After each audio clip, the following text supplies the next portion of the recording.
At a satellite repair station on January 12, 2011, a crew of astronauts led by Commander Jacinda Fowler, also known as Joe, is performing maintenance.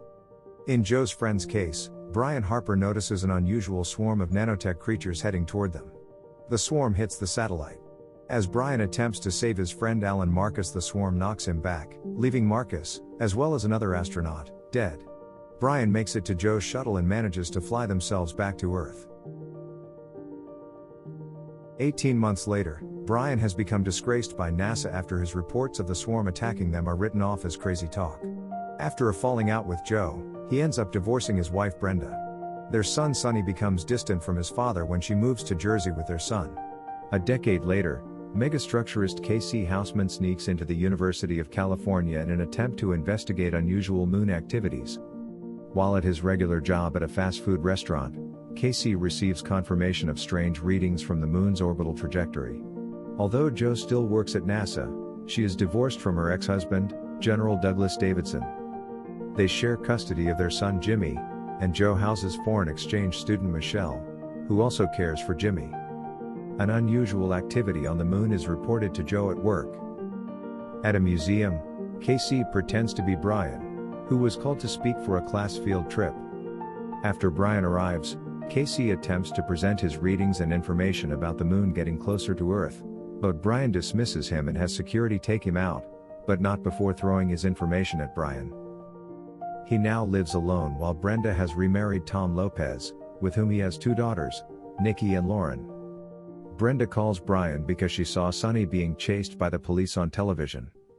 Sonny is arrested, and Brian tries to attend his bail hearing, but the judge postpones the hearing for a week because of Brian's interruptions and the lawyer's comment that money is no object.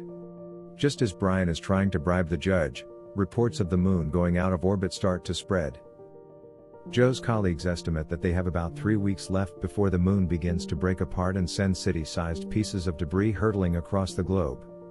As part of NASA's investigation, 3 astronauts are launched aboard a shuttle to go to the moon. NASA witnesses the astronauts encountering the swarm, which surrounds the shuttle before breaking in and killing them.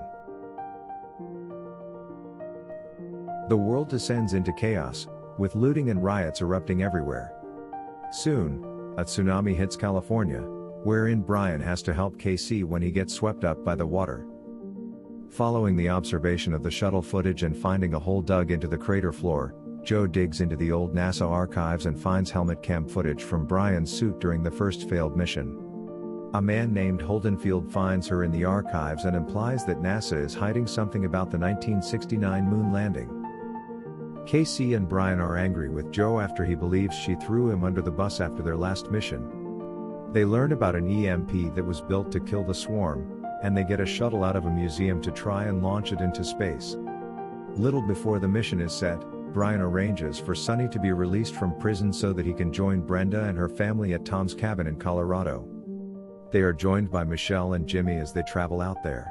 In the face of another disaster, Joe and Brian are quick to get to work, inviting K.C. to join the mission since he knows more about megastructures than they do.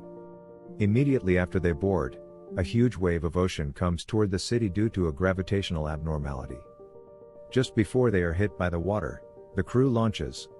Once the trio reaches the moon, they discover the swarm surrounding it. While placing the bomb where the swarm could grab it, they notice that it stops short of touching it. As a result of the swarm's attack, the shuttle's electronics are disabled. The crew concludes that the swarm deliberately avoids electronics. On the moon, Joe believes there are 2 distinct entities, one of which is trying to help them. On the moon's base, Brian is met by the moon's operating system, which takes the form of Sonny as a child.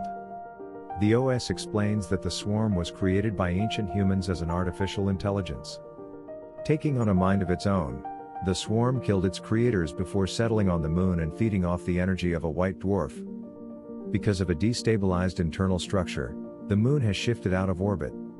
According to the OS, a human must remain on the planet to defeat the AI. On Earth, Sonny, Michelle, and Jimmy join Tom and his family as they evacuate. A bunch of thieves try to rob them, but Sonny and Tom hold them off with guns. While they are trying to drive away, the thieves pursue them and attempt to run them off the road. Consequently, Chunks of Earth mass begin breaking off the ground due to another gravitational shift caused by the moon. The leader of the thieves crashes his car against a chunk of mass after Sonny drives down a ramp and escapes. Meanwhile, the President of the United States issues an order to launch nukes at the moon as a last-ditch attempt to save the world. As the air thins, Sonny, Tom, and everyone else put on oxygen masks and head into a cave. Nikki's oxygen runs low, so Tom gives her his tank. He starts to lose his breath and tells Nikki to keep walking before he dies. After Nikki reaches her family, the oxygen returns, so Sonny and Michelle seek out Tom, but Sonny is crushed by a fallen tree.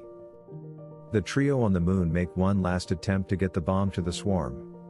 In order to prevent his colleagues from nuking the moon, Doug holds them at gunpoint, convinced that Joe may still be able to save them. As the trio approaches the bomb, Brian sacrifices himself to stay behind and deliver the bomb, but Casey replaces him. His reason is that Brian and Joe have families to return to, but he has the chance to finally accomplish something in his life.